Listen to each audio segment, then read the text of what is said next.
জাতীয় থেকে আন্তর্জাতিক, প্রান্তিক, জনপদ থেকে নগর, চারপাশে এই মুহূর্তে কোথায় কি ঘটছে তা নিয়ে আয়োজন এখন চারদিক। আপনার সঙ্গে আছি আমি হাসিব বিল্লাহ।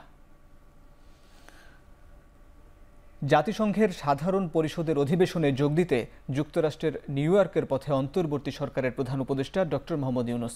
সোমবার ভোর ৫টার পর কাতার এয়ারওয়েজের বাণিজ্যিক ফ্লাইটে ঢাকা ছাড়েন ডক্টর ইউনূস। সফরে Netherlands, Pakistan, Nepal, EU commission প্রধান এবং মার্কিন পররাষ্ট্রমন্ত্রীর সঙ্গে উচ্চ পর্যায়ের বৈঠক করবেন প্রধান উপদেষ্টা। তবে ভারতের প্রধানমন্ত্রী নরেন্দ্র মোদীর সঙ্গে আলোচনার সম্ভাবনা নেই। নিউ ইয়র্কের স্থানীয় সময় মঙ্গলবার জাতিসংঘ সদর দপ্তরে ইউনূস বাইডেন বৈঠক হওয়ার কথা রয়েছে। বৈঠকে দুই দেশের দ্বিপাক্ষিক সম্পর্ক নিয়ে আলোচনা হবে। পাশাপাশি আঞ্চলিকভাবে অন্তর্বর্তী সরকার যে প্রতিকূলতার মধ্যে রয়েছে সেটি নিয়ে বাইডেনের সঙ্গে আলোচনা করতে পারেন ডক্টর ইউনূস। ২৭ সেপ্টেম্বর জাতিসংঘের সাধারণ পরিষদে ভাষণ দেবেন ডক্টর ইউনূস।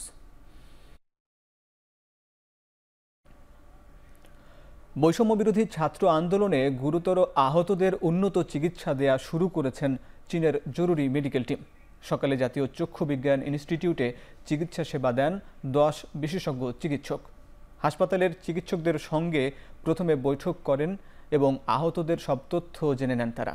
এরপর প্রথম দফায় গুরুতর অবস্থায় থাকা ৩০ রোগীকে পর্যবেক্ষণ করেন। সে সাথে হাসপাতালের সুযোগ সুবিধার বিষয়ে ধারণা নেন তারা। পরে চীনা দূতাবাসের কালচারাল কাউন্সিলর লি শাওপিং জানান, অন্তর্বর্তী সরকারের আহ্বানে গুরুতর আহতদের সর্বোচ্চ সেবা দিতে চিকিৎসকরা ঢাকায় এসেছেন। স্বাস্থ্য অধিদপ্তরের হাসপাতাল ও ক্লিনিক বিভাগের পরিচালক ডাক্তার আবু হোসেন মোহাম্মদ মইনুল আহসান জানান, যদি প্রয়োজন মনে হয় তবে রোগীদের চীনে নিয়ে যাওয়ার ব্যাপারে পরামর্শ দেবে মেডিকেল টিম। এদিকে জাতীয় চক্ষু বিজ্ঞান ইনস্টিটিউট ও হাসপাতালের পরিচালক অধ্যাপক ডাক্তার খায়ের আহমেদ চৌধুরী জানান, কর্নিয়ার ট্রান্সপ্লান্টের প্রয়োজন হবে। পরবর্তীতে যুক্তরাষ্ট্র, যুক্তরাজ্য, ইতালি ও নেপাল থেকে তা সংগ্রহ করা হবে।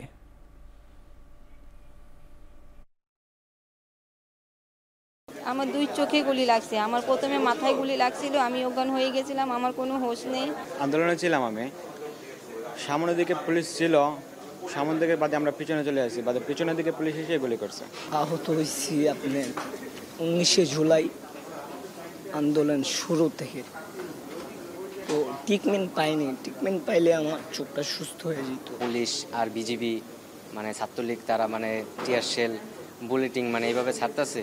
মানে হঠাৎ করে মানে এক পর্যায়ে মানে গোলাগুলি মানে পর্যায়ে গেছে, মানে হঠাৎ করে আমার মাথায় মানে বুলেটিং লাগার সাথে সাথে মানে আমি একবারে পড়ে যাই। আমরা চাচ্ছি যে যদি কোনো এক্সপার্ট টিম এখানে আসে, আমরা আনানোর জন্য সর্বোচ্চ চেষ্টা করতেছি, তাতে করে আমাদের ডাক্তাররাও টেকনোলজি ট্রান্সফারের মাধ্যমে তাদের নতুন কোনো টেকনিক আমাদের ডাক্তাররা আয়ত্তে আনতে পারবে। At the first time, immediately send a medical team to Bangladesh.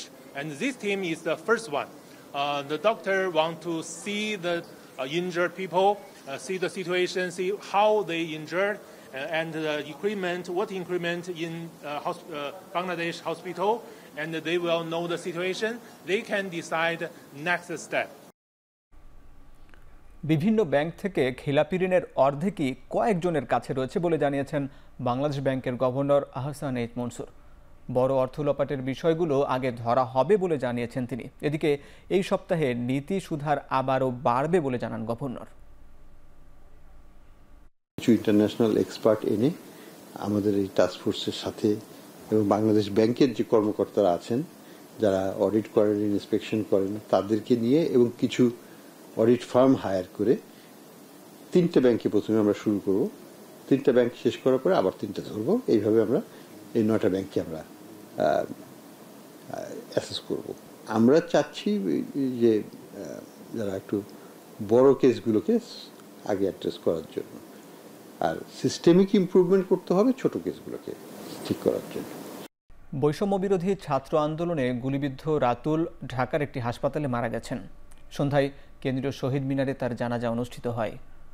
এর আগে ময়নাতদন্ত পোস্টমর্টেম সম্পন্ন হয়। জানাজার সময় কেন্দ্রীয় শহীদ মিনারে তার স্বজনরা কান্নায় ভেঙে পড়েন। এ সময় সঠিক তদন্ত করে জড়িত পুলিশ সদস্যদের আইনের আওতায় আনার দাবি জানান তারা। গত 18 জুলাই বৈষম্য বিরোধী ছাত্র আন্দোলনের সময় বগুড়া থানার সামনে আন্দোলন করতে গিয়ে গুলিবিদ্ধ হন রাতুল।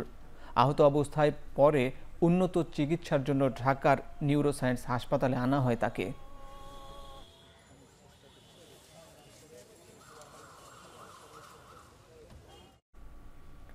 বিএনপির ভারপ্রাপ্ত চেয়ারম্যান তারেক রহমান বলেছেন, বাংলাদেশের মানুষের রাজনৈতিক অধিকার ফিরিয়ে আনাই তার দলের প্রধান লক্ষ্য।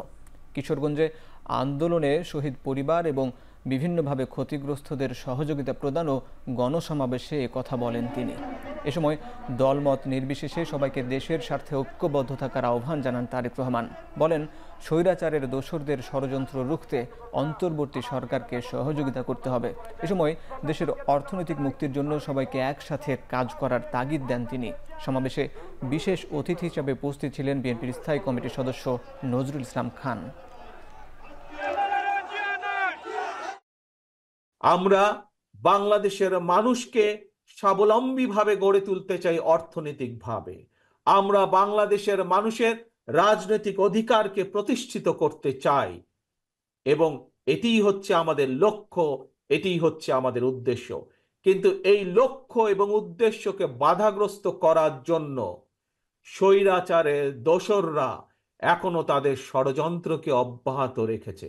আমরা চাই আমরা সকলকে নিয়ে সরকার গঠন করতে। বাংলাদেশ জাতীয়তাবাদী দল বিভক্তি চায় না, আমরা চাই জাতিকে ঐক্যবদ্ধ করতে। অন্তর্বর্তী সরকারে যারা দায়িত্বে আছেন তারা যেন ক্ষমতাকে ভোগের বিষয় বলে মনে না করেন, যেমনটা করেছিলেন স্বৈরাচার শেখ হাসিনা। সোমবার বিকেলে শাহবাগে জাতীয় জাদুঘরের সামনে মানববন্ধনে কথা বলেন রাষ্ট্রচিন্তক ও কবি ফরহাদ মাজহার। কাউকে দয়া করে আপনারা নষ্ট হতে দেবেন না। গণমাধ্যমের উপর দেখেন কত বড় দায়িত্ব অর্পণ করেছে, কত বড় দায়িত্ব এসে করেছে। এই বয়ানগুলো তৈরির ক্ষেত্রে আপনারা ব্যক্তিগত পর্যায়ে যেমন প্রতিরোধ করবেন, ঠিক তেমনি আপনাদের সম্পাদকীয় পর্যায়ে আপনার প্রতিরোধ করবেন। যেমন তেমন করে যেখান থেকে লোক নিয়ে এসে বসিয়ে দেবেন, এটা হবে না। সাংস্কৃতিক রাজনীতির সঙ্গে যারা জড়িত তাদের সঙ্গে পরামর্শ করা। আমরা আপনাকে বন্ধু করে জানি, আমরা মনে করি আপনিও জনগণকে ভালোবাসেন। দয়া করে ফ্যাসিস্টদের হাত শক্তিশালী করবেন না। এখন চারদিকে নিচ্ছি একটা বিরতি, ফিরছি একটু পরেই।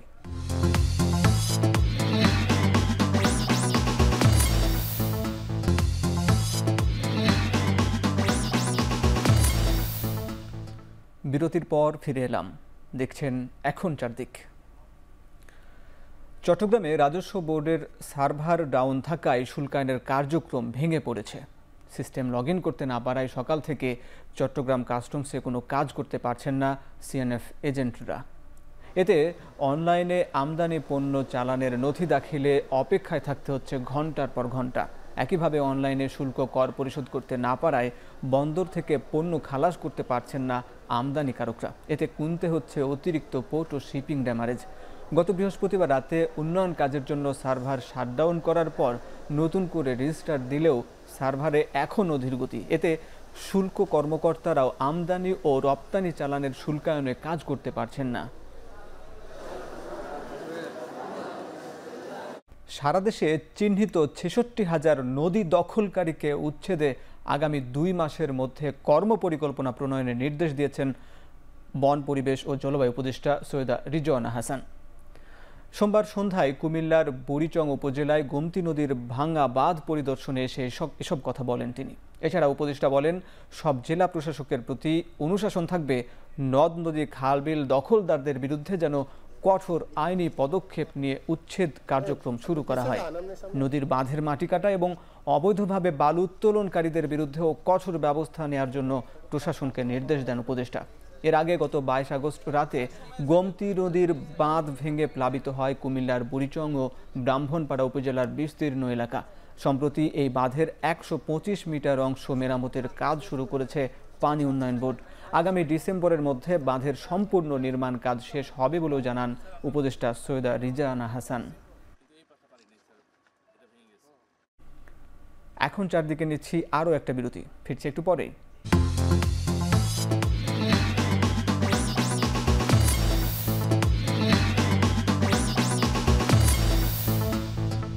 বিরতির পর ফিরে এলাম, দেখছেন এখন চারদিক।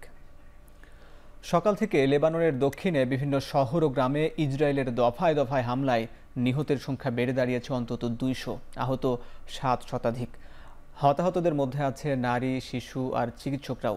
লেবাননের সশস্ত্র রাজনৈতিক সংগঠন হিজবুল্লাহর বিরুদ্ধে অভিযান জোরদারের খবর নিশ্চিত করেছে ইসরায়েল। জানিয়েছে, ইরান সমর্থিত গোষ্ঠীটির ব্যবহৃত স্থাপনাগুলো আগে থেকেই মুঠোফোনে বার্তা দিয়ে সতর্ক করা হয়েছে এলাকাবাসীকে।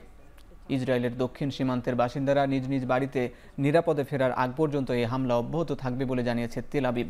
একে মনস্তাত্ত্বিক যুদ্ধ আখ্যা দিয়েছে লেবানন সরকার। স্বচ্ছ রাজনীতি আর জনসাধারণের অংশগ্রহণমূলক সংস্কারের মধ্য দিয়ে দেশ পুনর্গঠনের কাজ করবেন বলে জানিয়েছেন শ্রীলঙ্কার নতুন প্রেসিডেন্ট অনুরা কুমারা দিশানায়েকে। সোমবার কলম্বোতে শপথ নিয়ে মার্ক্সবাদী এই রাজনীতিবিদ বলেন, অর্থনীতি পুনর্গঠনে দেশের এখন আন্তর্জাতিক সমর্থন প্রয়োজন।